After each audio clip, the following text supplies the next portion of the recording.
ಗಣಪತಿ ಶಾರದಾ ಗುರುಭ್ಯೋ ನಮಃ. ವಸುದೇವ ಸುತಂ ದೇವಂ ಕಂಸಚಾಣೂರಮರ್ದನಂ ದೇವಕಿ ಪರಮಾನಂದಂ ಕೃಷ್ಣಂ ವಂದೇ ಜಗದ್ಗುರು.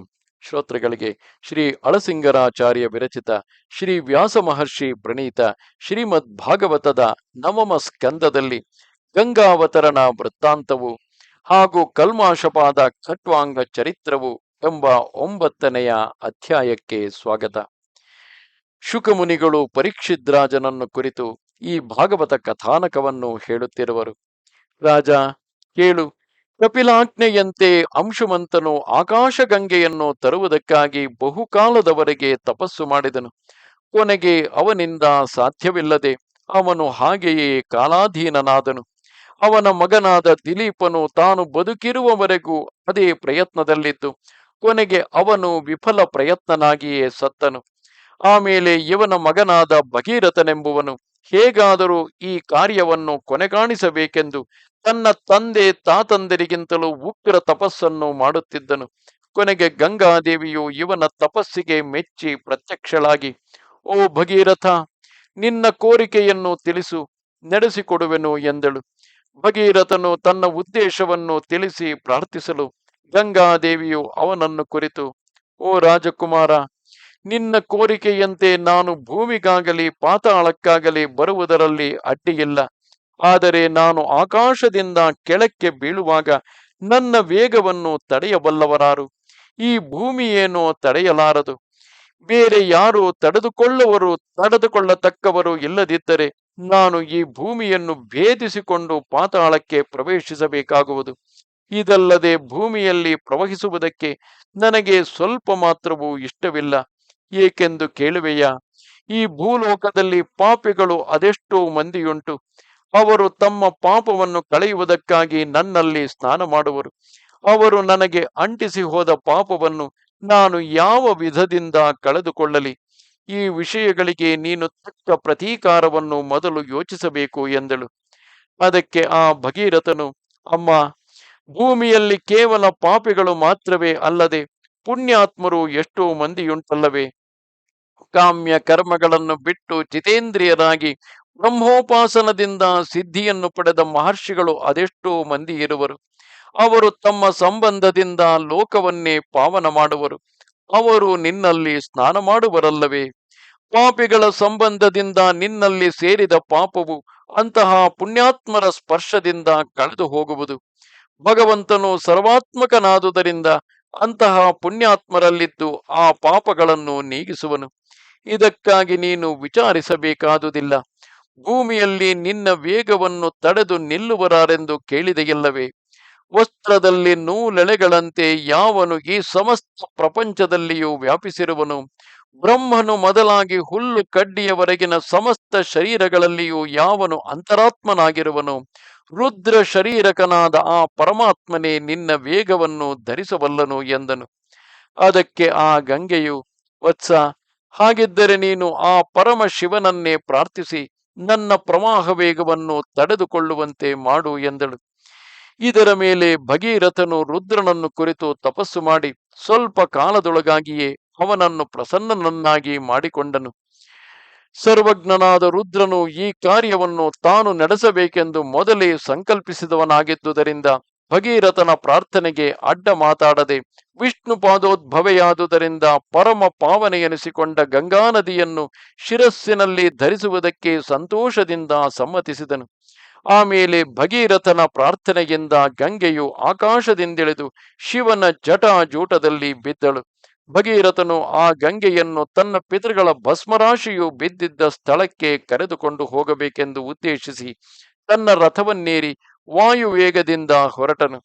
ಗಂಗೆಯು ಆ ರಥದ ದಾರಿಯನ್ನೇ ಅನುಸರಿಸಿ ಹೋಗುತ್ತಾ ದಾರಿಯಲ್ಲಿ ಅನೇಕ ದೇಶಗಳನ್ನು ತನ್ನ ಸಂಬಂಧದಿಂದ ಪಾವನ ಮಾಡುತ್ತಾ ಕೊನೆಗೆ ದಗ್ಧರಾದ ಸಗರ ಕುಮಾರರ ಭಸ್ಮರಾಶಿಯನ್ನು ತನ್ನ ಪ್ರವಾಹ ಜಲದಿಂದ ತೊಳೆದಳು.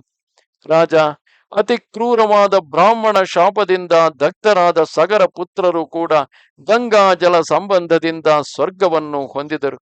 ಹೀಗೆ ಭಸ್ಮೀಭೂತವಾದ ತಮ್ಮ ಶರೀರದಿಂದಲೇ ಸಗರ ಪುತ್ರರು ಗಂಗೆಯನ್ನು ಸ್ಪರ್ಶಿಸಿ ಸದ್ಗತಿಯನ್ನು ಹೊಂದಿರುವಾಗ ದೃಢ ನಿಯಮದಿಂದ ಗಂಗಾ ಸ್ನಾನವನ್ನು ಮಾಡತಕ್ಕವರಿಗೆ ಸದ್ಗತಿಯುಂಟಾಗುವುದರಲ್ಲಿ ಏನಾಶ್ಚರ್ಯವು? ಸಂಸಾರ ತಾರಕನಾದ ಶ್ರೀಹರಿಯ ಪಾದತೀರ್ಥವೆನಿಸಿಕೊಂಡ ಗಂಗಾ ನದಿಗೆ ಈ ಪ್ರಭಾವವಿರುವುದೇನು ಅತಿಶಯವಲ್ಲ. ಆ ಭಗವಂತನ ಪಾದ ಕಮಲವನ್ನು ತಮ್ಮ ದೇಹದಲ್ಲಿ, ತಮ್ಮ ಹೃದಯದಲ್ಲಿ ಶ್ರದ್ಧೆಯಿಂದ ನಿಲ್ಲಿಸಿದ ಮಹಾಯೋಗಿಗಳು ರಾಗಾದಿ ದೋಷಗಳನ್ನು ನೀಗಿ ದುರ್ನಿವಾರವಾದ ಪ್ರಕೃತಿ ಸಂಬಂಧವನ್ನು ಬಿಟ್ಟು ಆ ಕ್ಷಣವೇ ಮುಕ್ತಿಯನ್ನು ಹೊಂದುವರು. ಇನ್ನು ಆ ಭಗವಂತನ ಪಾದತೀರ್ಥ ಸ್ಪರ್ಶದಿಂದ ಸದ್ಗತಿಯುಂಟಾಗುವುದರಲ್ಲಿ ಆಶ್ಚರ್ಯವೇನುಂಟು? ಓ ರಾಜ, ಇನ್ನು ಭಗೀರಥನ ಮುಂದಿನ ಸಂತತಿಯನ್ನು ಹೇಳುವೆನು ಕೇಳು. ಆ ಭಗೀರಥನಿಗೆ ಶುಕ್ರನೆಂಬ ಕುಮಾರನು ಹುಟ್ಟಿದನು. ಶುಕ್ರನಿಂದ ನಾಭಾವರನು, ಅವನಿಂದ ಸಿಂಧುದ್ವೀಪನು, ಅವನಿಂದ ಆ ಮಿತಾಯುವು ಜನಿಸಿದರು. ಆ ಮಿತಾಯುವಿನ ಮಗನು ಋತುಪರ್ಣನು. ಈತನೇ ಪ್ರಸಿದ್ಧನಾದ ನಳಚಕ್ರವರ್ತಿಗೆ ಮಿತ್ರನಾಗಿ ಅವನಿಂದ ಅಶ್ವವಿದ್ಯೆಯನ್ನು ತಾನು ತಿಳಿದುಕೊಂಡು ಅವನಿಗೆ ತನ್ನಲ್ಲಿದ್ದ ಅಕ್ಷ ಹೃದಯವನ್ನು ಉಪದೇಶಿಸಿದನು. ಈ ಋತುಪರ್ಣನಿಗೆ ಸರ್ವಕಾಮನೆಂಬ ಮಗನಾದನು. ಆತನ ಮಗನು ಸುದಾಸನು. ಸುದಾಸನ ಮಗನು ಮಿತ್ರಸಹನು. ಇವನು ಮದಯಂತಿ ಎಂಬುವಳನ್ನು ವರಿಸಿದನು. ಈ ಮಿತ್ರಸಹನನ್ನೇ ಕಲ್ಮಾಶಪಾದನೆಂದು ಹೇಳುವರು. ಈತನು ಒಮ್ಮೆ ವಸಿಷ್ಠ ಮಹರ್ಷಿಯ ಶಾಪದಿಂದ ರಾಕ್ಷಸನಾದನು. ಇವನಿಗೆ ಔರಸ ಸಂತಾನವು ಇಲ್ಲದೆ ಹೋಯಿತು ಎಂದನು. ಆಗ ಪರೀಕ್ಷಿತ್ ರಾಜನು ಶುಕಮುನಿಯನ್ನು ಕುರಿತು, ಓ ಮಹರ್ಷಿ, ಈ ಮಿತ್ರಸಹನು ಗುರುವಾದ ವಸಿಷ್ಠನ ಶಾಪಕ್ಕೆ ಗುರಿಯಾದುದೇಕೆ? ಈ ವೃತ್ತಾಂತವನ್ನು ನನಗೆ ತಿಳಿಸಬಹುದಾಗಿದ್ದರೆ ವಿವರಿಸಿ ಹೇಳಬೇಕು ಎಂದನು. ಅದಕ್ಕ ಶುಕನು, ರಾಜ ಕೇಳು. ಆ ಮಿತ್ರಸಹನು ಒಮ್ಮೆ ಬೇಟೆಗಾಗಿ ಕಾಡಿನಲ್ಲಿ ಸಂಚರಿಸುತ್ತಾ ಒಬ್ಬನೊಬ್ಬ ರಾಕ್ಷಸನನ್ನು ಸಂಹರಿಸಿ ಆ ರಾಕ್ಷಸನಿಗೆ ಸಹೋದರನಾಗಿದ್ದ ಮತ್ತೊಬ್ಬ ರಾಕ್ಷಸನನ್ನು ಕೊಲ್ಲದೆ ಅಲಕ್ಷ್ಯವಾಗಿ ಬಿಟ್ಟು ಬಿಟ್ಟನು. ಹೀಗೆ ತಲೆ ತಪ್ಪಿಸಿಕೊಂಡು ಹೋದ ರಾಕ್ಷಸನು ತನ್ನ ಅಣ್ಣನನ್ನು ಕೊಂದ ರಾಜನಿಗೆ ತಕ್ಕ ಪ್ರತೀಕಾರವನ್ನು ಮಾಡಬೇಕೆಂದು ಯೋಚಿಸಿ ವೇಷಧಾರಿಯಾಗಿ ಬಂದು ಆ ರಾಜನ ಮನೆಯಲ್ಲಿಯೇ ಅಡಿಗೆಯವನಾಗಿ ಸೇರಿಕೊಂಡನು. ಒಮ್ಮೆ ಕುಲಗುರುವಾದ ವಸಿಷ್ಠನು ರಾಜನ ಮನೆಯಲ್ಲಿ ಭೋಜನಾರ್ಥಿಯಾಗಿ ಬಂದಾಗ ಇವನು ಮನುಷ್ಯ ಮಾಂಸವನ್ನು ಪಕ್ವ ಮಾಡಿ ಅವನ ಎಲೆಗೆ ಬಡಿಸಿದನು.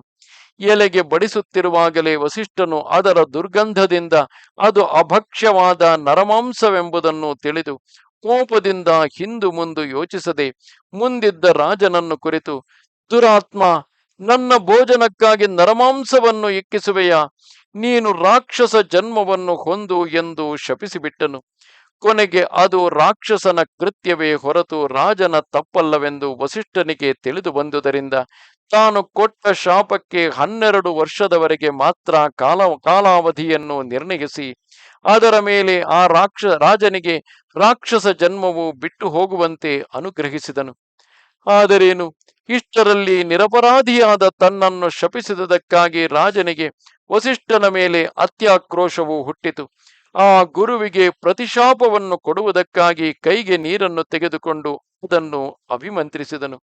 ಆ ಶಾಪ ಜಲವನ್ನು ವಸಿಷ್ಠನ ಮೇಲೆ ಪ್ರಯೋಗಿಸುವಷ್ಟರಲ್ಲಿ ಅವನ ಪತ್ನಿಯಾದ ಮದಯಂತಿಯು ಬಂದು ಪತಿಯ ಕೈಯನ್ನು ಹಿಡಿದು, ನಾಥ, ನಿಮಗೆ ಪರಮಪೂಜ್ಯರಾದ ಗುರುಗಳ ಮೇಲೆ ಕೋಪಿಸುವುದು ಯುಕ್ತವಲ್ಲ. ಈ ಶಾಪ ಜಲವನ್ನು ಕೆಳಗೆ ಚೆಲ್ಲಿಬಿಡು ಎಂದು ಪ್ರಾರ್ಥಿಸಿದಳು. ಅತಿ ಕ್ರೂರವಾದ ಆ ಶಾಪ ಜಲವನ್ನು ಎಲ್ಲಿ ಬಿಡಬೇಕೆಂದು ರಾಜನು ಸುತ್ತಲೂ ನೋಡಿದನು. ಭೂಮಿ, ಆಕಾಶ, ದಿಕ್ಕು ವಿದಿಕ್ಕುಗಳೆಲ್ಲವೂ ಅನೇಕ ಪ್ರಾಣಿಗಳಿಗೆ ನೆಲೆಯಾಗಿರುವುದನ್ನು ನೋಡಿ ಆ ಜಲವನ್ನು ಯಾವ ಕಡೆಗೆ ಚೆಲ್ಲಿದರೂ ಅಲ್ಲಲ್ಲಿನ ಪ್ರಾಣಿಗಳಿಗೆ ಅಪಾಯ ಉಂಟಾಗುವುದೆಂಬ ಶಂಕೆಯಿಂದ ರಾಜನು ಆ ಶಾಪ ಜಲವನ್ನು ತನ್ನ ಪಾದಗಳ ಮೇಲೆಯೇ ಬಿಟ್ಟುಕೊಂಡನು. ಅದರ ವೇಗದಿಂದ ಅವನ ಪಾದಗಳು ಸುಟ್ಟು ಇದ್ದಲಿನಂತೆ ಕಪ್ಪಾದವು. ರಾಜೇಂದ್ರ, ಈ ಕಾರಣದಿಂದಲೇ ಅವನಿಗೆ ಕಲ್ಮಾಶಪಾದನೆಂಬ ಹೆಸರಾಯಿತು. ಇವನು ಆ ಕ್ಷಣವೇ ವಸಿಷ್ಠ ಶಾಪದಂತೆ ರಾಕ್ಷಸ ರೂಪವನ್ನು ಹೊಂದಿ ಕಾಡು ಕಾಡಾಗಿ ತಿರುಗಿ ಮೃಗಗಳನ್ನು ಹಿಡಿದು ಭಕ್ಷಿಸುತ್ತಿದ್ದನು. ಹೀಗೆ ಆ ರಾಜನು ರಾಕ್ಷಸ ರೂಪದಿಂದ ಅರಣ್ಯದಲ್ಲಿ ಸುತ್ತುತ್ತಿರುವಾಗ ಒಂದಾನೊಂದು ಕಡೆಯಲ್ಲಿ ವನವಾಸಿಗಳಾದ ಇಬ್ಬರು ಮುನಿ ದಂಪತಿಗಳು ರಹಸ್ಯವಾಗಿ ಸಂಭೋಗ ಸುಖವನ್ನು ಅನುಭವಿಸುತ್ತಿದ್ದರು. ಕ್ಷುಧಾರ್ಥನಾಗಿ ಬರುತ್ತಿದ್ದ ಆ ರಾಕ್ಷಸನು ಅಕಸ್ಮಾತ್ತಾಗಿ ಆ ಮುನಿ ದಂಪತಿಗಳನ್ನು ಕಂಡು ಅವರಲ್ಲಿ ಪುರುಷನನ್ನು ಹಿಡಿದು ಭಕ್ಷಿಸುವುದಕ್ಕಾಗಿ ಯತ್ನಿಸಿದನು. ಇಷ್ಟರಲ್ಲಿ ಬ್ರಾಹ್ಮಣ ಪತ್ನಿಯು ಭಯದಿಂದ ಬೆಜ್ಜರ ಬಿದ್ದು ಆ ರಾಕ್ಷಸನನ್ನು ದೈನ್ಯದಿಂದ ಪ್ರಾರ್ಥಿಸುವಳು. ಎಲೈ, ನೀನು ನಿಜವಾಗಿ ರಾಕ್ಷಸನಲ್ಲ, ಇಕ್ಷ್ವಾಕು ವಂಶಶ್ರೇಷ್ಠನು, ಮಹಾತ್ಮಳಾದ ಮದಯಂತಿಯ ಪತಿಯು. ವೀರಾಗ್ರೇಸರನೆನಿಸಿಕೊಂಡು ನೀನು ಬ್ರಾಹ್ಮಣ ವಧರೂಪವಾದ ಈ ಪಾಪ ಕಾರ್ಯಕ್ಕೆ ಕೈಯಿಕ್ಕುವುದು ಯುಕ್ತವೇ? ಪುತ್ರಾರ್ಥಿನಿಯಾಗಿ ನಾನು ಪತಿ ಸೇವೆಯನ್ನು ಮಾಡುತ್ತಿರುವೆನು. ನನ್ನಲ್ಲಿ ಕೃಪೆಯಿಟ್ಟು ನನಗೆ ಪತಿಭಿಕ್ಷವನ್ನು ಕೊಟ್ಟು ಕಾಪಾಡಬೇಕು. ಈತನಾದರೂ ಬ್ರಾಹ್ಮಣನು, ಇನ್ನು ಈತನು ನನ್ನಲ್ಲಿ ರತಿ ಸುಖದಿಂದ ತೃಪ್ತನಾಗಿಲ್ಲ. ಈ ಸ್ಥಿತಿಯಲ್ಲಿ ಇವನನ್ನು ನೀನು ಭಕ್ಷಿಸಬಹುದೇ? ಇದು ಮಹಾಪಾತಕವಲ್ಲವೇ? ಇದಲ್ಲದೆ ಮನುಷ್ಯ ದೇಹವೇ ಜೀವನಿಗೆ ಸರ್ವವಿಧ ಪುರುಷಾರ್ಥಗಳನ್ನು ಕೈಕೊಡಿಸತಕ್ಕದ್ದು. ಅಂತಹ ಮನುಷ್ಯರನ್ನು ಕೊಲ್ಲುವುದರಿಂದ ಅವನ ಶರೀರವನ್ನು ಮಾತ್ರವೇ ಅಲ್ಲದೆ ಆ ಜೀವನಿಗೆ ಅದರಿಂದ ಲಭಿಸಬಹುದಾದ ಇಹಪರ ಲೋಕಗಳ ಪುರುಷಾರ್ಥಗಳೆಲ್ಲವನ್ನು ನಿರ್ಮೂಲವಾಗಿ ಕೆಡಿಸಿದಂತಾಗುವುದು. ಆದುದರಿಂದಲೇ ಮನುಷ್ಯ ವಧವನ್ನು ಲೋಕದಲ್ಲಿ ಮಹಾಪಾಪ ಹೇತುವೆಂದು ಹೇಳುವರು. ಇದರ ಮೇಲೆ ಈತನು ಶುದ್ಧವಾದ ಬ್ರಹ್ಮಕುಲದಲ್ಲಿ ಹುಟ್ಟಿದವನು, ವೇದಾಧ್ಯಯನ ಸಂಪನ್ನನು, ತಪಸ್ಸಿನಿಂದಲೂ ಶೀಲದಿಂದಲೂ ಗುಣದಿಂದಲೂ ಮೇಲೆನಿಸಿದವನು, ಸರ್ವಾಂತರಾತ್ಮನಾಗಿ ಸಮಸ್ತ ಗುಣಾಕಾರನಾದ ಪರಮ ಪುರುಷನನ್ನು ಉಪಾಸನೆ ಮಾಡುವುದರಲ್ಲಿಯೇ ಆಸಕ್ತನಾಗಿರತಕ್ಕವನು. ರಾಜರ್ಷಿ ಎನಿಸಿಕೊಂಡ ನೀನು ಇಂತಹ ಬ್ರಹ್ಮರ್ಷಿಯನ್ನು ಕೊಲ್ಲುವುದಕ್ಕೆ ಯತ್ನಿಸಬಹುದೇ? ಓ ರಾಜ, ನಿನಗೆ ತಿಳಿಯದ ಧರ್ಮಗಳಿಲ್ಲ.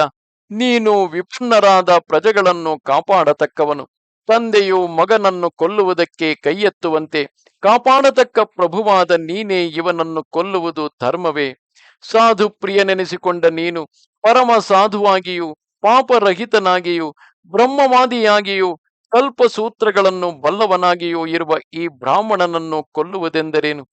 ಗೋಹತ್ಯೆಯು ಬ್ರಹ್ಮಹತ್ಯೆಯು ಸಮಾನವಾದ ಕ್ರೂರ ಪಾತಕವೆನಿಸುವುದು. ಆದುದರಿಂದ ನೀನು ಇವನನ್ನು ಬಿಟ್ಟು ಬಿಡು.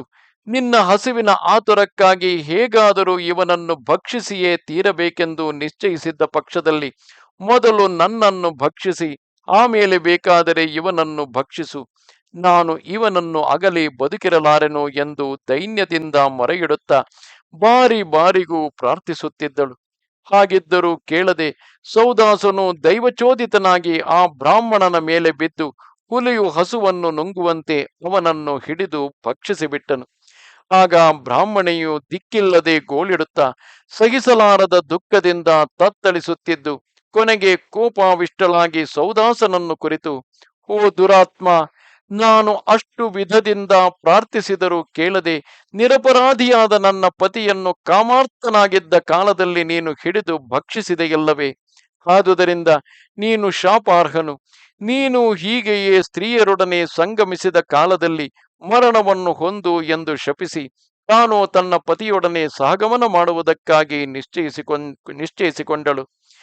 ಆ ರಾಕ್ಷಸನು ಬಿಸಾಡಿದ ತನ್ನ ಪತಿಯ ದೇಹದ ಅಸ್ಥಿಗಳೆಲ್ಲವನ್ನು ಸಂಗ್ರಹಿಸಿ ತಂದು ಅದನ್ನು ಚಿತೆಯ ಮೇಲೇರಿಸಿ ಅದಕ್ಕೆ ಬೆಂಕಿಯನ್ನಿಟ್ಟು ತಾನು ಅದರ ಮೇಲೆ ಮಲಗಿ ಪತಿಲೋಕವನ್ನು ಸೇರಿದಳು. ಇತ್ತಲಾಗಿ ಸೌದಾಸನು 12 ವರ್ಷಗಳಾದ ಮೇಲೆ ಶಾಪ ವಿಮುಕ್ತನಾಗಿ ತನ್ನ ಪುರವನ್ನು ಸೇರಿದನು. ಒಮ್ಮೆ ಕಾಮಾತುರದಿಂದ ತನ್ನ ಪತ್ನಿಯಾದ ಮದಯಂತಿಯೊಡನೆ ಕ್ರೀಡಿಸುವುದಕ್ಕಾಗಿ ಯತ್ನಿಸುವಷ್ಟರಲ್ಲಿ ಮಹಾ ಬುದ್ಧಿಮತಿಯಾದ ಆಕೆಯು ಅವನಿಗೆ ಮುನಿಪತ್ನಿಯ ಶಾಪವನ್ನು ತಿಳಿಸಿ ಅದನ್ನು ನಿವಾರಿಸಿದಳು. ಅದು ಮೊದಲು ಸೌದಾಸನು ಮರಣ ಭಯದಿಂದ ಸ್ತ್ರೀ ಸಂಘವನ್ನೇ ತ್ಯಜಿಸಿಬಿಟ್ಟನು. ಈ ಕಾರಣದಿಂದ ಅವನಿಗೆ ಔರಸ ಸಂತಾನವಿಲ್ಲದೆ ಹೋಯಿತು. ಆದರೆ ಸೌದಾಸನು ತನಗೆ ಸಂತಾನವಿಲ್ಲದುದರಿಂದ ತನ್ನ ವಂಶವು ಅಷ್ಟಕ್ಕೆ ನಿಂತು ಹೋಗದಂತೆ ಮಾಡಬೇಕೆಂದು ತನ್ನ ಕುಲಗುರುವಾದ ವಸಿಷ್ಠರಲ್ಲಿ ಪ್ರಾರ್ಥಿಸಿದನು. ಅವನ ಪ್ರಾರ್ಥನೆಯ ಮೇಲೆ ವಸಿಷ್ಠನು ಮದಯಂತಿಯಲ್ಲಿ ಗರ್ಭೋತ್ಪತ್ತಿಯನ್ನು ಉಂಟುಮಾಡಿದನು. ಗರ್ಭವು ಬೆಳೆಯಲಾರಂಭಿಸಿ 7 ಸಂವತ್ಸರಗಳಾದರೂ ಪ್ರಸವವಾಗಲಿಲ್ಲ.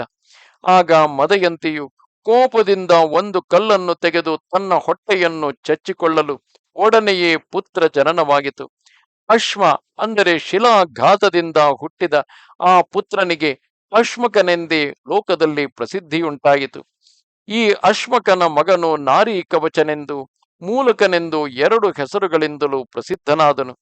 ಹಿಂದೆ ಪರಶುರಾಮನು ಕ್ಷತ್ರಿಯರನ್ನು ನಿರ್ಮೂಲವಾಗಿ ಸಂಹರಿಸುವುದಕ್ಕಾಗಿ 21 ಭೂಮಿಯನ್ನು ಸುತ್ತಿ ಸುತ್ತಿ ಹುಡುಕಿ ಕೊಲ್ಲುತ್ತಾ ಬಂದನು.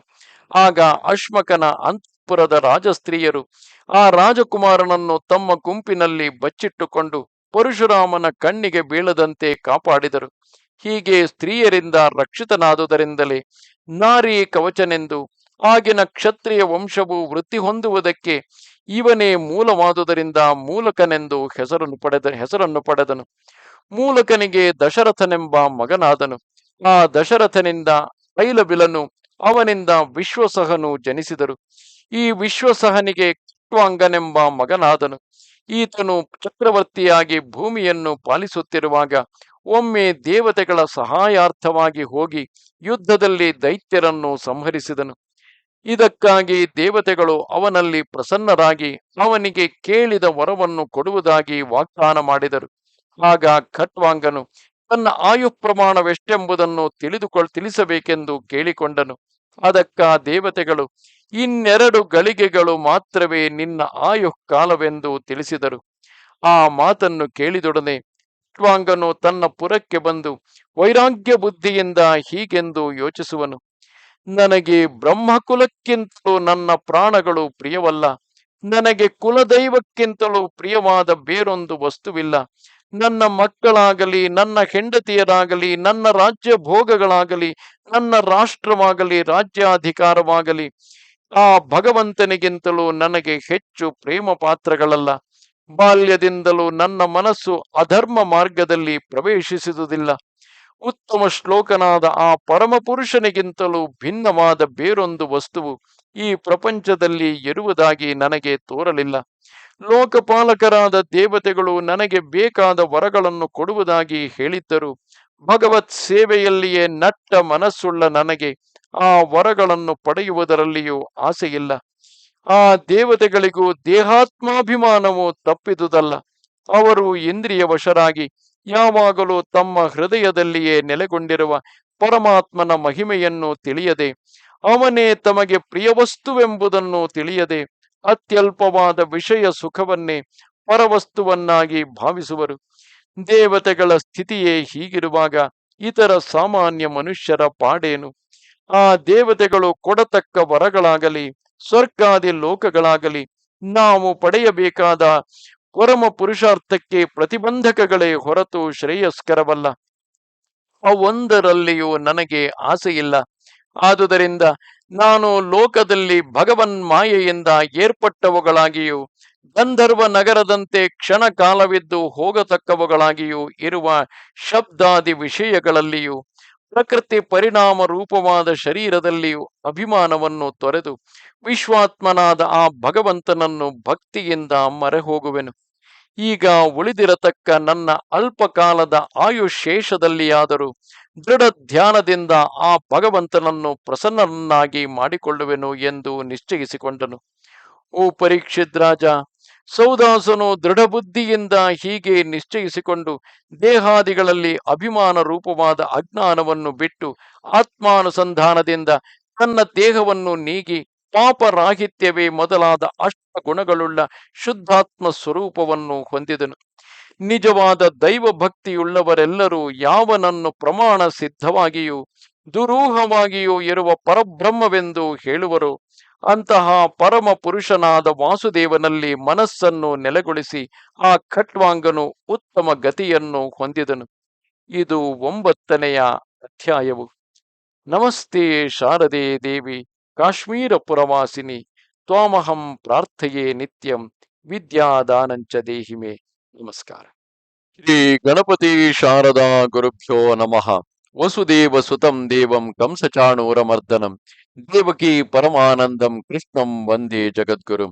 ಶ್ರೋತೃಗಳಿಗೆ ಶ್ರೀ ಹಳಸಿಂಗರಾಚಾರ್ಯ ವಿರಚಿತ ಶ್ರೀ ವ್ಯಾಸ ಮಹರ್ಷಿ ಪ್ರಣೀತ ಶ್ರೀಮದ್ ಭಾಗವತದ 10ಮ ಸ್ಕಂದದಲ್ಲಿ ಶ್ರೀ ಕೃಷ್ಣಾವತಾರವು ನಿಜ ಸ್ವರೂಪದಿಂದ ಆವಿರ್ಭವಿಸಿದ ಭಗವಂತನನ್ನು ನೋಡಿ ವಸುದೇವ ದೇವಕಿಯರು ಸ್ತುತಿಸಿದುದು ಎಂಬ 3ನೆಯ ಅಧ್ಯಾಯಕ್ಕೆ ಸ್ವಾಗತ.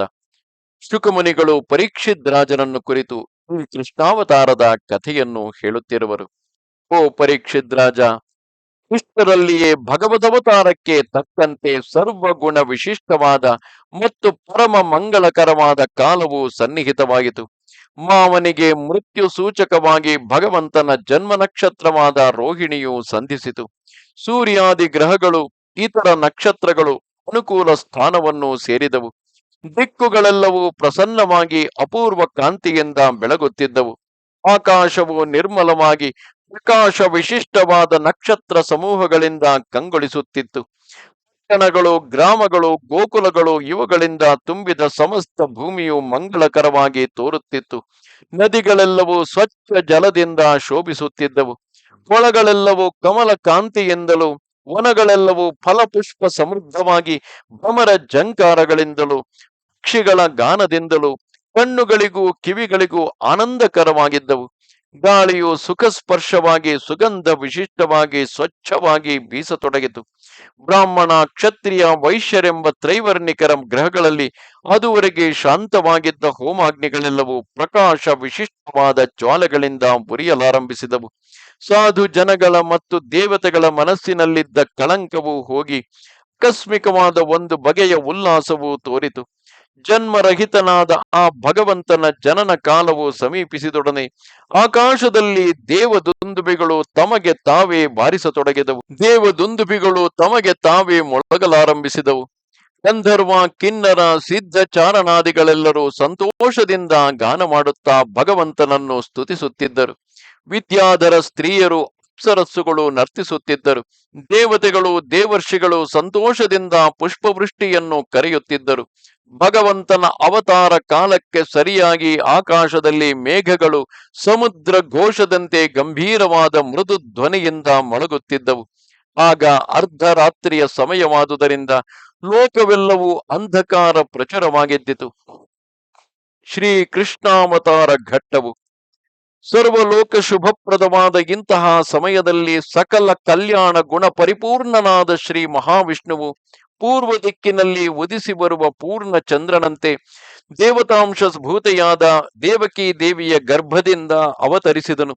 ಆಗ ಹುಟ್ಟಿದ ಶಿಶುವಿನ ಅದ್ಭುತ ರೂಪವನ್ನು ಕೇಳಬೇಕೆ? ಕಮಲದಂತೆ ವಿಶಾಲವಾದ ಕಣ್ಣುಗಳು, 4 ಭುಜಗಳು, ಆ 4 ಭುಜಗಳಲ್ಲಿಯೂ ಶಂಖ ಚಕ್ರಾದಿ ದಿವ್ಯಾಯುಧಗಳು, ಎದೆಯಲ್ಲಿ ಶ್ರೀವತ್ಸವೆಂಬ ಮಚ್ಚೆ, ಕಂಠದಲ್ಲಿ ಕೌಸ್ತುಭಮಣಿ, ನಡುವಿಗೆ ಸುತ್ತಿದ ಪೀತಾಂಬರವೆಂಬ ಪಟ್ಟಮಡಿ, ಜಲಪೂರ್ಣವಾದ ಮೇಘದಂತೆ ಶ್ಯಾಮಲವಾಗಿಯೂ ಸುಂದರವಾಗಿಯೂ ಇರುವ ದೇಹಕಾಂತಿ, ವಜ್ರ ವೈಢೂರ್ಯಾದಿ ನವರತ್ನ ಖಚಿತಗಳಾದ ಕಿರೀಟ ಕುಂಡಲಗಳ ಕಾಂತಿಯಿಂದ ಝಗಝಗಿಸುವ ಮುಂಗುರುಳುಗಳು, ಉತ್ತಮವಾದ ತೋಳ್ಬಳೆ, ಕೈಬಳೆ, ಕಾಂಚೀಧಾಮ ಮೊದಲಾದ ಆಭರಣಗಳಿಂದ ಶೋಭಿತಗಳಾದ ಸರ್ವಾವಯವಗಳು, ಇಂತಹ ಅಸಾಧಾರಣ ಲಕ್ಷಣಗಳಿಂದ ಒಪ್ಪುತ್ತಿರುವ ಲೋಕಾದ್ಭುತವಾದ ಆ ಶಿಶುವನ್ನು ನೋಡಿ ವಸುದೇವನು ಆಶ್ಚರ್ಯದಿಂದ ಬೆರಗಾಗಿ ನಟ್ಟ ಕಣ್ಣಿನಿಂದ ಆ ಶಿಶುವನ್ನೇ ಎವೆಮುಚ್ಚದೆ ನೋಡುತ್ತಿದ್ದನು. ಸಾಕ್ಷಾತ್ ಮಹಾವಿಷ್ಣುವೇ ತನಗೆ ಪುತ್ರರೂಪದಿಂದ ಜನಿಸಿದುದನ್ನು ನೋಡಿದಾಗ ಅವನ ಮಹೋತ್ಸಾಹವನ್ನು ಕೇಳಬೇಕೆ? ಆಗಲೇ ವಸುದೇವನು ಸ್ನಾನ ಮಾಡಿ ಬಂದು ತಾನು ಕಂಸನ ಸೆರೆಯಲ್ಲಿ ಸಿಕ್ಕಿಬಿದ್ದುದರಿಂದ ಪುತ್ರ ಜನ್ಮೋತ್ಸವ ಕಾಲದಲ್ಲಿ ನಡೆಸಬೇಕಾದ ಗೋದಾನಾದಿಗಳನ್ನು ನಡೆಸುವುದಕ್ಕೆ ಸಾಧ್ಯವಿಲ್ಲದೆ ಮುಂದೆ ಅನುಕೂಲ ಕಾಲಕ್ಕಾಗಿ 10,000 ಗೋವುಗಳನ್ನು ಬ್ರಾಹ್ಮಣರಿಗೆ ದಾನ ಮಾಡುವುದಾಗಿ ಮನಸ್ಸಿನಲ್ಲಿ ಸಂಕಲ್ಪಿಸಿದನು.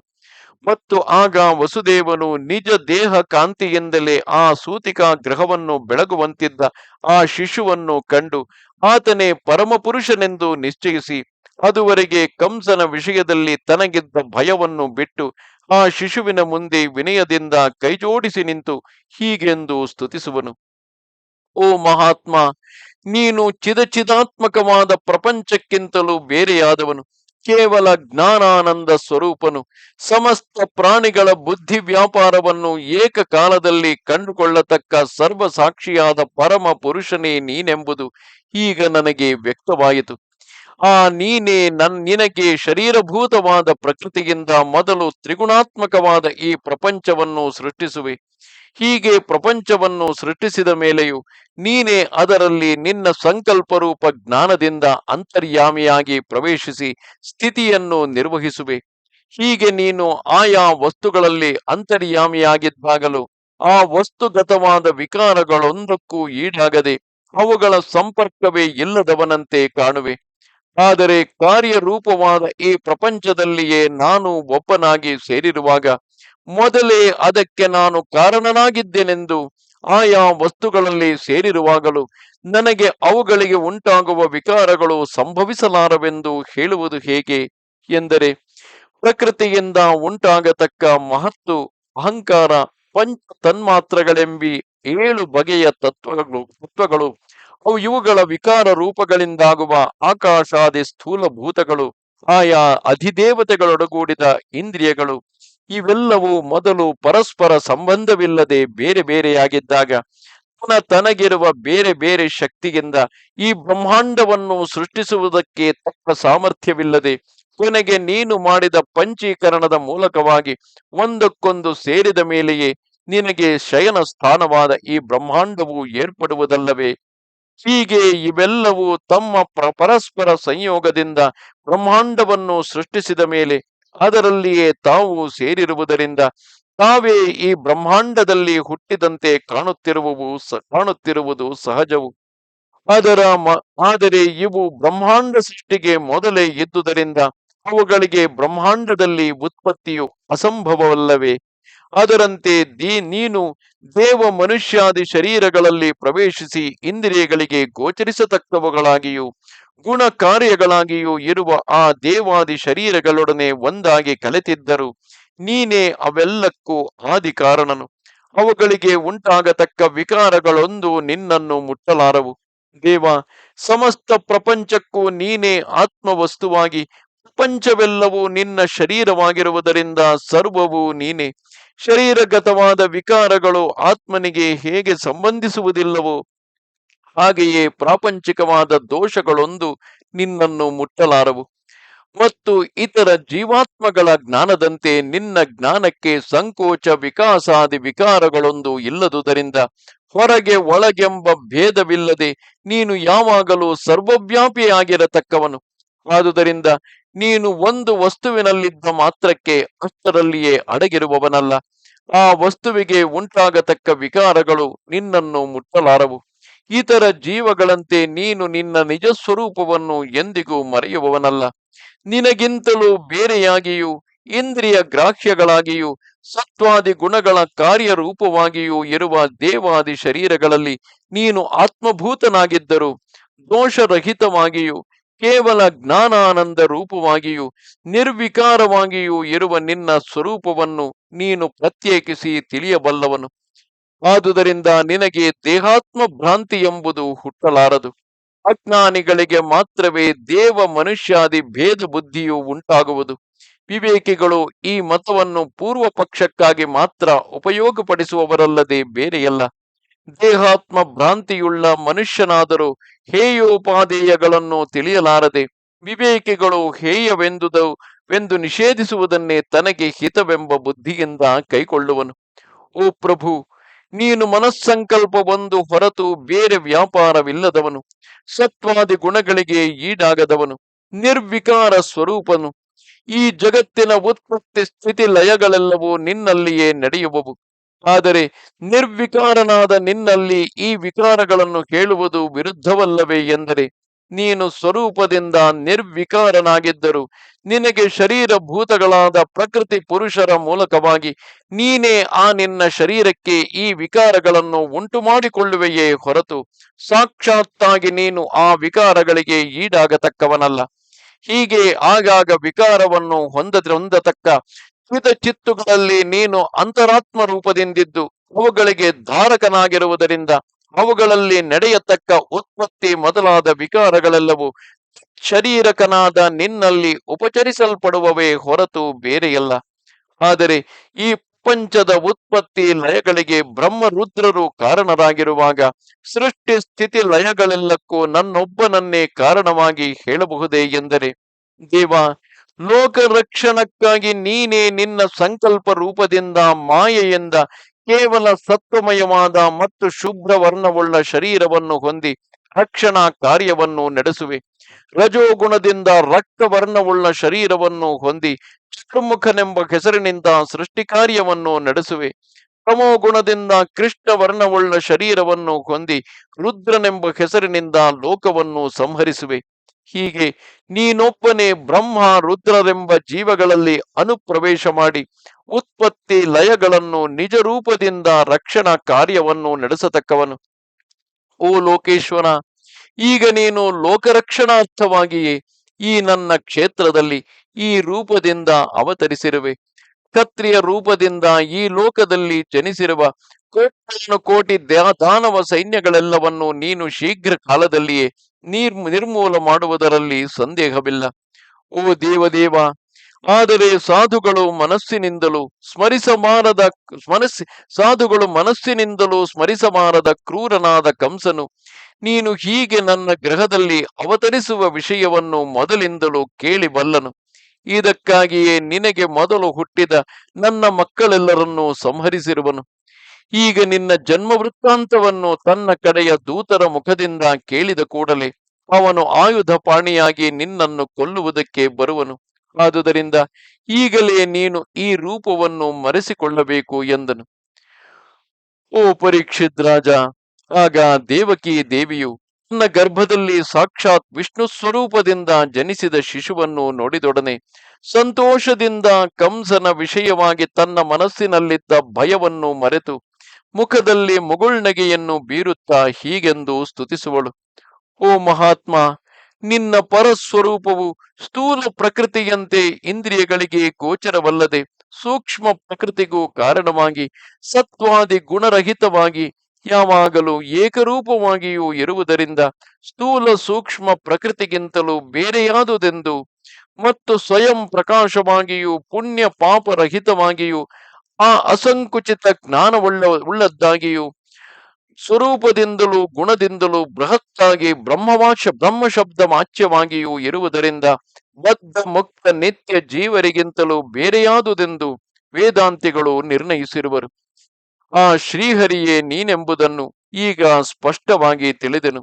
ಮತ್ತು ಓ ಲೋಕನಾಥ, ಚತುರ್ಮುಖ ಬ್ರಹ್ಮನಿಗೆ 2 ಪರಾರ್ಧ ಕಾಲವು ಕಳೆದ ಮೇಲೆ ಪ್ರಳಯವುಂಟಾಗಿ ಲೋಕವೆಲ್ಲವೂ ನಷ್ಟವಾದಾಗ ಕಾಲಗತಿಯಿಂದ ಪೃಥಿವಿ ಮೊದಲಾದ ಮಹಾಭೂತಗಳೆಲ್ಲವೂ ತಮ್ಮ ತಮ್ಮ ಕಾರಣ ವಸ್ತುವಿನಲ್ಲಿ ಐಕ್ಯ ಹೊಂದುತ್ತಾ ಬಂದು ಕೊನೆಗೆ ಪ್ರಕೃತಿಯು ಸೂಕ್ಷ್ಮಾವಸ್ಥೆಯನ್ನು ಹೊಂದಿ ಅವ್ಯಕ್ತವೆನಿಸಿ ನಿನ್ನಲ್ಲಿ ಲೀನವಾದ ಮೇಲೆ ನೀನೊಬ್ಬನೇ ಉಳಿಯತಕ್ಕವನು. ಆದುದರಿಂದಲೇ ನಿನ್ನನ್ನು ಶೇಷನೆಂದು ಹೇಳುವರು. ಆದರೆ ಅವ್ಯಕ್ತವಾಗಿಯಾದರೂ ಪ್ರಕೃತಿಯು ನನ್ನೊಡನೆ ಇರುವಾಗ ಪ್ರಳಯದಲ್ಲಿ ನಾನೊಬ್ಬನೇ ಇರುವೆನೆಂಬುದು ಹೇಗೆ ಎಂದರೆ, ಅವ್ಯಕ್ತವೆಂಬುದು ಯಾವಾಗಲೂ ನಿನ್ನನ್ನು ಬಿಟ್ಟು ಬೇರೆಯಾಗಿ ಇರಲಾರದೆ ನಿನ್ನಲ್ಲಿಯೇ ಐಕ್ಯ ಹೊಂದಿ ನಿನಗೆ ಶರೀರವಾಗಿ ನಿನ್ನ ಆಧಾರದಿಂದಲೇ ಇರುವುದರಿಂದ ಆಗಲೂ ಅದನ್ನು ನಿನಗಿಂತಲೂ ಬೇರೆಯೆಂದು ಹೇಳುವುದಕ್ಕಿಲ್ಲ. ಇದರಿಂದ ಆ ಪ್ರಳಯ ದಶೆಯಲ್ಲಿಯೂ ಚಿತ್ ಶರೀರಕನಾದ ನೀನೊಬ್ಬನೇ ಇರುವೆ ಎಂಬುದು ವಿರುದ್ಧವಲ್ಲ. ಕಾಲವೆಂಬುದಾದರೂ ಆಗ ನನ್ನೊಡನೆ ನಡೆಯುತ್ತಿರುವಾಗ ಆ ಕಾಲವು ಇದ್ದ ಹಾಗಾಯಿತಲ್ಲವೇ ಎಂದರೆ, ನಿಮೇಷವು ಮೊದಲಾಗಿ ಮಹಾಕಾಲದವರೆಗೆ ಕಣಿಸಲ್ಪಡತಕ್ಕದಾಗಿಯೂ ಮಹತ್ತಾಗಿ ಬ್ರಹ್ಮಶಬ್ದ ವಾಚ್ಯವಾಗಿಯೂ ಸಮಸ್ತ ವಿಶ್ವವನ್ನು ನಿಯಮಿಸತಕ್ಕದಾಗಿಯೂ ಇರುವ ಆ ಕಾಲವು ಕೂಡ ನಿನ್ನ ಚೇಷ್ಟ ಮಾತ್ರವೆಂದೇ ಹೇಳುವರು. ಹೀಗೆ ಕಾಲವು ನಿನ್ನ ವ್ಯಾಪಾರ ಮಾತ್ರವಾದುದರಿಂದ ನಿನ್ನ ಏಕತ್ವಕ್ಕೆ ಅದರಿಂದಲೂ ವಿರೋಧವೂ ಬಾರದು. ಹೀಗೆ ಕಾಲವನ್ನೇ ತನ್ನ ಚೇಷ್ಟೆಯಾಗಿ ಹೊಂದಿ ಆ ಕಾಲಕ್ಕೂ ನಿಯಾಮಕನಾಗಿ ಲೋಕಕ್ಷೇಮವನ್ನು ಉಂಟು ಮಾಡುವ ನಿನ್ನನ್ನು ಶರಣು ಹೊಂದುವೆನು. ಜನನ ಮರಣ ರೂಪವಾದ ಸಂಸಾರದಲ್ಲಿ ಬಿದ್ದವನು ಬೇರೆ ಯಾವ ಉಪಾಯಗಳನ್ನು ನಡೆಸಿಯೂ ಅದನ್ನು ತಪ್ಪಿಸಿಕೊಳ್ಳಲಾರನು. ಕೊನೆಗೆ ಯಾದೃಚ್ಛಿಕವಾದ ಪುಣ್ಯ ವಿಶೇಷದಿಂದ ಅವನ ಮನಸ್ಸು ನಿನ್ನ ಪಾದಾರವಿಂದದಲ್ಲಿ ಪ್ರವರ್ತಿಸಿದರೆ ಆಗಲೇ ಅವನು ನಿರ್ಭಯವಾಗಿ ನೆಮ್ಮದಿಯಿಂದ ಇರಬಹುದು. ಅಂಥವನನ್ನು ಕಂಡರೆ ಮೃತ್ಯುವು ತಾನಾಗಿಯೇ ಭಯಪಟ್ಟು ಓಡುವುದು. ಹೀಗೆ ಆಶ್ರಿತರ ಭಯವನ್ನು ಬಿಡಿಸತಕ್ಕ ನೀನು ಕಂಸನಿಂದ ನಮಗುಂಟಾಗಿರುವ ಭಯವನ್ನು ನೀಗಿಸಬೇಕು. ಹೇ ಲೋಕನಾಥ, ಮಹಾಯೋಗಿಗಳಿಗೆ ಕೇವಲ ಧ್ಯಾನಯೋಗದಿಂದ ಮಾತ್ರವೇ ಗೋಚರಿಸತಕ್ಕ ಈ ನಿನ್ನ ಪರಸ್ವರೂಪವನ್ನು ಮಾಂಸ ಚಕ್ಷಸ್ಸುಗಳಾದ ನಮಗೆ ಹೀಗೆ ಪ್ರತ್ಯಕ್ಷವಾಗಿ ಕಾಣಿಸಿದರೆ ಅದನ್ನು ನಾವು ಹೇಗೆ ನೋಡಬಲ್ಲೆವು? ಆದುದರಿಂದ ನೀನು ಒಡನೆಯೇ ಈ ರೂಪವನ್ನು ಮರೆಸಿಕೊಂಡು ನಮ್ಮ ಕಣ್ಣಿಗೆ ಸಾಮಾನ್ಯ ರೂಪದಿಂದ ಕಾಣಿಸಿಕೊಳ್ಳಬೇಕು. ಓ ಮಧುಸೂದನ, ಪಾಪಿಯಾದ ಕಂಸನು ನಿನಗಾಗಿಯೇ ಕಣ್ಣಿಟ್ಟು ಕಾದಿರುವನು. ಈಗ ನೀನು ನನ್ನ ಗರ್ಭದಲ್ಲಿ ಜನಿಸಿದ ಸಂಗತಿಯು ಆ ನೀಚನಿಗೆ ತಿಳಿಯದಂತೆ ಮಾಡು. ದೇವ, ನೀನಿರುವಾಗ ನಾನು ಸ್ವಲ್ಪ ಮಾತ್ರವೂ ಭಯಪಡಬೇಕಾದುದಿಲ್ಲವಾದರೂ ಸಹಜವಾಗಿ ಭೀರು ಸ್ವಭಾವವುಳ್ಳ ನನಗೆ ಆ ಕಂಸನ ಭಯವು ಹೆಚ್ಚುತ್ತಿರುವುದು. ಓ ವಿಶ್ವಾತ್ಮ, ಚತುರ್ಭುಜಗಳಿಂದಲೂ ಶಂಖ ಚಕ್ರ ಗದಾ ಪದ್ಮಗಳಿಂದಲೂ ಶೋಭಿತವಾದ ಈ ನಿನ್ನ ಪರಸ್ವರೂಪವನ್ನು ಈಗಲೇ ನೀನು ಮರೆಸಿಕೊಳ್ಳಬೇಕು. ಆಹಾ, ಇದಲ್ಲವೇ ಪರಮಾಶ್ಚರ್ಯವು! ಪ್ರಳಯವಾದ ಮೇಲೆ ಪುನಃಸೃಷ್ಟಿಗೆ ಮೊದಲು ನಿನ್ನ ದೇಹದ ಯಾವುದೋ ಒಂದು ಭಾಗದಿಂದ ಹೊರಟ ತಾವರೆ ಹೂವಿನ ತುದಿಯಲ್ಲಿ ಚಿದಾತ್ಮಕವಾದ ಸಮಸ್ತ ಪ್ರಪಂಚವು ಅಡಗಿ ನಿಲ್ಲುವುದು. ಹೀಗೆ ಸಮಸ್ತ ಜಗತ್ತನ್ನು ಗರ್ಭದಲ್ಲಿ ಧರಿಸಿರತಕ್ಕ ನೀನು ಕೇವಲ ಸಾಮಾನ್ಯ ಸ್ತ್ರೀಯಾದ ನನ್ನ ಗರ್ಭದಲ್ಲಿ ಅಡಗಿದ್ದೆಯಲ್ಲವೇ? ಆಹಾ, ನಿನ್ನ ಆಶ್ಚರ್ಯ ಲೀಲೆಯನ್ನು ನಾನು ಏನೆಂದು ಹೇಳಲಿ ಎಂದಳು. ಆಗ ಭಗವಂತನು ದೇವಕಿಯನ್ನು ಕುರಿತು, ಅಮ್ಮ ದೇವಕಿ, ನಾನು ಯಾರೆಂಬುದನ್ನು ತಿಳಿಸುವುದಕ್ಕಾಗಿಯೇ ಈಗ ಈ ಸ್ವರೂಪವನ್ನು ನಿಮಗೆ ತೋರಿಸಬೇಕಾಯಿತು. ಈ ನನ್ನ ಸ್ವರೂಪವನ್ನು ಈಗ ನಿಮಗೆ ತಿಳಿಸಬೇಕಾದ ಕಾರಣವೇನೆಂದು ಕೇಳುವೆಯಾ? ನೀನು ಹಿಂದೆ ಸ್ವಯಂಭುವ ಮನ್ವಂತರದಲ್ಲಿ ಕೃಷ್ಣಿ ಎಂಬ ಮಹಾಪತಿವ್ರತೆಯಾಗಿದ್ದೆ. ಈ ನಿನ್ನ ಪತಿಯಾದ ವಸುದೇವನು ಆಗ ಸುತಪನೆಂಬ ಪ್ರಜಾಧಿಪತಿಯಾಗಿ ನನ್ನ ಭರ್ತನಾಗಿದ್ದನು. ಆಗ ಬ್ರಹ್ಮನು ದಂಪತಿಗಳಾದ ನಿಮ್ಮಿಬ್ಬರನ್ನು ಪ್ರಜಾ ಸೃಷ್ಟಿ ಕಾರ್ಯಕ್ಕಾಗಿ ನಿಯಮಿಸಿದನು. ಆ ಕಾರ್ಯ ನಿರ್ವಾಹಕ್ಕಾಗಿ ನೀವಿಬ್ಬರು ಇಂದ್ರಿಯಗಳನ್ನು ನಿಗ್ರಹಿಸಿ ದೃಢ ತಪಸ್ಸನ್ನು ಮಾಡತೊಡಗಿದಿರಿ. ಆ ತಪಸ್ಸಿನಲ್ಲಿದ್ದಾಗ ನೀವು ಮಳೆ, ಗಾಳಿ, ಚಳಿ ಮುಂತಾದ ಋತುಧರ್ಮಗಳೊಂದನ್ನು ಲಕ್ಷ್ಯ ಮಾಡದೆ ಶೀತೋಷ್ಣಾದಿ ದ್ವಂದ್ವ ದುಃಖಗಳೆಲ್ಲವನ್ನೂ ಸಹಿಸಿಕೊಂಡು ರಜಸ್ತಮೋ ಗುಣಗಳಿಗೆ ಅವಕಾಶ ಕೊಡದಂತೆ ಪ್ರಾಣವಾಯುವನ್ನು ನಿರೋಧಿಸಿ ಆಗಾಗ ಮರದಿಂದ ಉದುರಿದ ಹಣ್ಣೆಲೆಗಳನ್ನು, ಗಾಳಿಯನ್ನು ಆಹಾರವಾಗಿ ತೆಗೆದುಕೊಳ್ಳುತ್ತಾ ನನ್ನನ್ನು ಕುರಿತು ದೃಢ ತಪಸ್ಸನ್ನು ಮಾಡುತ್ತಿದ್ದಿರಿ.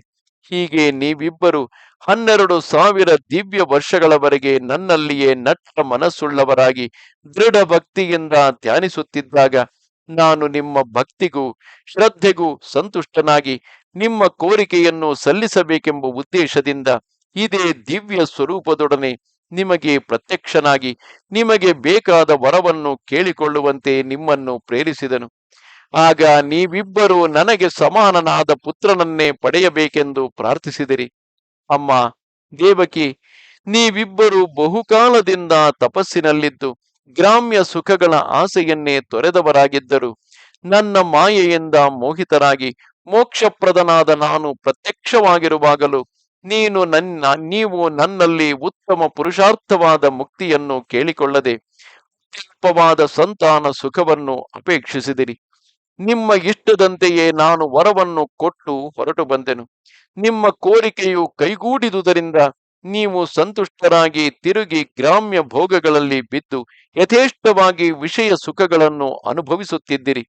ಹಿಂದೆ ನಾನು ನಿಮಗೆ ಕೊಟ್ಟು ಬಂದ ವರವನ್ನು ಈಡೇರಿಸುವ ಕಾಲವು ಬಂದಾಗ ಶೀಲ ಔದಾರ್ಯಾದಿ ಗುಣಗಳಲ್ಲಿ ನನಗೆ ಸಮಾನನಾದ ಬೇರೊಬ್ಬನನ್ನು ಕಾಣದೆ ನಾನೇ ನಿಮ್ಮ ಗರ್ಭದಲ್ಲಿ ಜನಿಸಿ ಕೃಷ್ಣಿಗರ್ಭನೆಂಬ ಹೆಸರಿನಿಂದ ಪ್ರಸಿದ್ಧನಾಗಿದ್ದೆನು.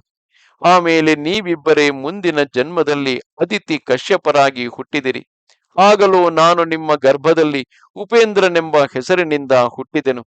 ನಾನು ನಿಮ್ಮ ಗರ್ಭದಲ್ಲಿ ಹುಟ್ಟಿದಾಗ ಬಹಳ ಚಿಕ್ಕವನಾಗಿದ್ದುದರಿಂದ ನನ್ನನ್ನು ವಾಮನನೆಂದು ಕರೆಯುತ್ತಿದ್ದರು.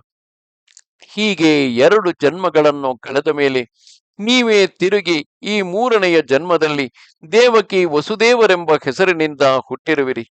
ಈ ಜನ್ಮದಲ್ಲಿಯೂ ನಾನು ನಿಮಗೆ ಮಗನಾಗಿ ಹುಟ್ಟಿದೆನು.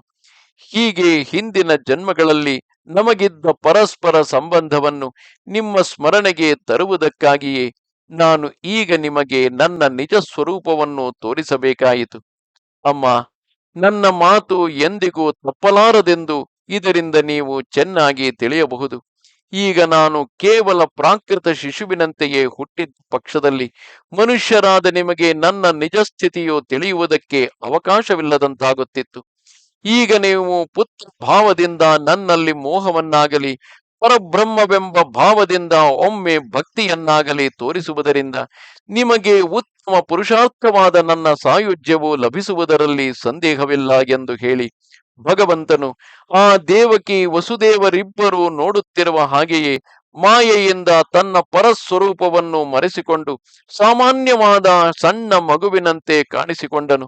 ಆ ಸಮಯಕ್ಕೆ ಸರಿಯಾಗಿ ಗೋಕುಲದಲ್ಲಿ ನಂದನೆಂಬ ಗೊಲ್ಲನ ಭಾರ್ಯೆಯಾದ ಯಶೋದೆ ಎಂಬುವಳಲ್ಲಿ ಒಂದು ಹೆಣ್ಣು ಮಗುವು ಜನಿಸಿತು. ಓ ರಾಜ, ಆ ಭಗವಂತನ ಮಾಯಾ ಶಕ್ತಿಯೇ ಆ ರೂಪದಿಂದ ಹುಟ್ಟಿತೆಂದು ತಿಳಿ. ಆಮೇಲೆ ಇತ್ತಲಾಗಿ ವಸುದೇವನು ಶಿಶು ರೂಪದಲ್ಲಿದ್ದ ಭಗವಂತನು ತನಗೆ ಸೂಚಿಸಿದ ಕ್ರಮದಿಂದ ಆ ಶಿಶುವನ್ನು ನಂದ ಗೋಕುಲದಲ್ಲಿದ್ದ ನಂದನೆಂಬ ಗೊಲ್ಲನ ಮನೆಗೆ ಸಾಗಿಸುವುದಕ್ಕಾಗಿ ಯತ್ನಿಸಿದನು. ಆಗ ಭಗವಂತನ ಸಂಕಲ್ಪ ಶಕ್ತಿಯನ್ನು ಕೇಳಬೇಕೆ? ವಸುದೇವನು ಆ ಶಿಶುವನ್ನು ಎತ್ತಿಕೊಂಡು ಪ್ರಸವ ಗೃಹದಿಂದ ಹೊರಕ್ಕೆ ಹೊರಡುವುದಕ್ಕೆ ಯತ್ನಿಸಿದೊಡನೆ ಅಲ್ಲಿ ದೃಢವಾದ ಕದಗಳಿಂದಲೂ ದೊಡ್ಡ ದೊಡ್ಡ ಅಗಳಿಗಳಿಂದಲೂ ಉಕ್ಕಿನ ಸರಪಳಿಗಳಿಂದಲೂ ಬಿಗಿಯಲ್ಪಟ್ಟಿದ್ದ ಆ ಸೆರೆಮನೆಯ ಬಾಗಿಲುಗಳೆಲ್ಲವೂ ತಾವಾಗಿಯೇ ತೆರೆದುಕೊಂಡವು. ಅಲ್ಲಿ ರಾತ್ರಿ ಹಗಲೆನ್ನದೆ ಎಚ್ಚರದಿಂದ ಕಾಯುತ್ತಿದ್ದ ಕಾವಲಿನವರೆಲ್ಲರೂ ಗಾಢ ನಿದ್ರೆಯಿಂದ ಮೈಮರೆತು ಶವಪ್ರಾಯವಾಗಿ ಬಿದ್ದಿದ್ದರು. ಪುರ ಜನರೆಲ್ಲರೂ ಮೈ ಮೇಲೆ ಪ್ರಜ್ಞೆಯಿಲ್ಲದೆ ನಿದ್ರಿಸುತ್ತಿದ್ದರು. ವಸುದೇವನು ಆ ಶಿಶುವನ್ನು ಕೈಗೆತ್ತಿಕೊಂಡು ನಿಂತೊಡನೆ ಸೂರ್ಯೋದಯವಾದಾಗ ಅಂಧಕಾರವು ಹೇಗೋ ಹಾಗೆ ಅಲ್ಲಲ್ಲಿದ್ದ ಅಡಚಣೆಗಳೆಲ್ಲವೂ ತಪ್ಪಿ ಹೋದವು. ಬೀದಿಯಲ್ಲಿ ಜನಸಂಚಾರಕ್ಕೆ ಅವಕಾಶವಿಲ್ಲದಂತೆ ಮಿಂಚು ಗುಡುಗುಗಳೊಡನೆ ಮೇಘಗಳು ದೊಡ್ಡ ಮಳೆಯನ್ನು ಕರೆಯಲಾರಂಭಿಸಿದವು. ಹೀಗೆ ಗಾಢಾಂಧಕಾರದಲ್ಲಿ ದೊಡ್ಡ ಮಳೆಯು ಸುರಿಯುತ್ತಿರುವಾಗ ವಸುದೇವನು ಶಿಶುವನ್ನೆತ್ತಿಕೊಂಡು ಹೊರಗೆ ಬರುವಷ್ಟರಲ್ಲಿ ಆದಿಶೇಷನು ಆ ಶಿಶುವಿನ ಮೇಲೆ ಮಳೆಯ ಹನಿಗಳು ಬೀಳದಂತೆ ಕೊಡೆಯ ಹಾಗೆ ತನ್ನ ಹೆಡೆಗಳನ್ನು ಬಿಚ್ಚಿಕೊಂಡು ವಸುದೇವನನ್ನು ಹಿಂಬಾಲಿಸಿ ಬರುತ್ತಿದ್ದನು. ಹೀಗೆ ವಸುದೇವನು ಶಿಶುವನ್ನೆತ್ತಿಕೊಂಡು ಬರುವ ದಾರಿಯಲ್ಲಿ ಯಮುನಾ ನದಿಯು ಅಡ್ಡಲಾಗಿ ಪ್ರವಹಿಸುತ್ತಿತ್ತು. ಆಗ ಎಡಬಿಡದೆ ಮಳೆಯು ಸುರಿಯುತ್ತಿದ್ದುದರಿಂದ ಅದರಲ್ಲಿ ಪ್ರವಾಹವು ಉಕ್ಕಿ ಬರುತ್ತಿತ್ತು. ಅಲೆಗಳಿಂದಲೂ ಸುಳಿಗಳಿಂದಲೂ ಆ ನದಿ ಪ್ರವಾಹವು ನೋಡುವಾಗಲೇ ಬಹಳ ಭಯವನ್ನು ಹುಟ್ಟಿಸುವಂತಿದ್ದರು. ವಸುದೇವನು ಆ ಶಿಶುವನ್ನೆತ್ತಿಕೊಂಡು ಅದರ ತೀರ ಪ್ರದೇಶಕ್ಕೆ ಬಂದೊಡನೆ ಪೂರ್ವದಲ್ಲಿ ಶ್ರೀರಾಮನಿಗೆ ಸಮುದ್ರವು ಹೇಗೋ ಹಾಗೆ ಯಮುನಾ ನದಿಯು ತನ್ನ ಪ್ರವಾಹವನ್ನು ಅಡಗಿಸಿಕೊಂಡು ನಡುವೆ ದಾರಿಯನ್ನು ಕೊಟ್ಟಿತು. ವಸುದೇವನು ಆ ನದಿಯನ್ನು ಸುಲಭವಾಗಿ ದಾಟಿ ನಂದನ ಮನೆಗೆ ಬರುವಷ್ಟರಲ್ಲಿ ಅಲ್ಲಿದ್ದ ಗೋಪಾಲಕರೆಲ್ಲರೂ ಮೈ ಮರೆಯುವಂತೆ ಗಾಢ ನಿದ್ರೆಯುಂಟಾಯಿತು. ಹೀಗೆ ಯಶೋದೆ ಮುಂತಾಗಿ ಅಲ್ಲಿದ್ದವರೆಲ್ಲರೂ ಮೈ ಮೇಲೆ ಪ್ರಜ್ಞೆಯಿಲ್ಲದೆ ನಿದ್ರಿಸುತ್ತಿರುವಾಗ ವಸುದೇವನು ತನ್ನ ಕೈಯಲ್ಲಿದ್ದ ಶಿಶುವನ್ನು ಆ ಯಶೋದೆಯ ಮಗ್ಗುಲಲ್ಲಿ ಮೆಲ್ಲಗೆ ಮಲಗಿಸಿ ಅಲ್ಲಿದ್ದ ಹೆಣ್ಣು ಕೂಸನ್ನು ಕೈಗೆತ್ತಿಕೊಂಡು ಹಿಂತಿರುಗಿ ಬಂದು ದೇವಕಿಯ ಪಕ್ಕದಲ್ಲಿ ಮಲಗಿಸಿದನು. ವಸುದೇವನು ಪ್ರಸವ ಗೃಹವನ್ನು ಸೇರಿದೊಡನೆ ಇಲ್ಲಿನ ಬಾಗಿಲುಗಳೆಲ್ಲವೂ ತಮಗೆ ತಾವೇ ಮುಚ್ಚಿಕೊಂಡವು. ಉಕ್ಕಿನ ಸರಪಳಿಗಳು ಅಗಳಿಗಳು ಮೊದಲಿನಂತೆ ತನಗೆ ತಾನೇ ಬಿಗಿದುಕೊಂಡವು. ಓ ರಾಜ, ಇತ್ತಲಾಗಿ ನಂದ ಪತ್ನಿಯಾದ ಯಶೋದೆಯು ಪ್ರಸವವಾದೊಡನೆ ಆಯಾಸದಿಂದ ಮೈಮರೆತು ಮಲಗಿಬಿಟ್ಟುದರಿಂದ ತನಗೆ ಮಗುವು ಹುಟ್ಟಿದುದನ್ನು ಮಾತ್ರ ಬಲ್ಲಳೆ ಹೊರತು ತನಗೆ ಹುಟ್ಟಿದ ಶಿಶುವು ಗಂಡೋ ಅಥವಾ ಹೆಣ್ಣೋ ಎಂಬುದನ್ನು ತಿಳಿಯುವುದಕ್ಕೂ ಅವಳಿಗೆ ಅವಕಾಶವಾಗಲಿಲ್ಲ. ಇದು 3ನೆಯ ಅಧ್ಯಾಯವು. ನಮಸ್ತೆ ಶಾರದೆ ದೇವಿ, ಕಾಶ್ಮೀರ ಪುರವಾಸಿನಿ, ತ್ವಾಮಹಂ ಪ್ರಾರ್ಥಯೇ ನಿತ್ಯಂ, ವಿದ್ಯಾದಾನಂಚ ದೇಹಿಮೆ. ನಮಸ್ಕಾರ.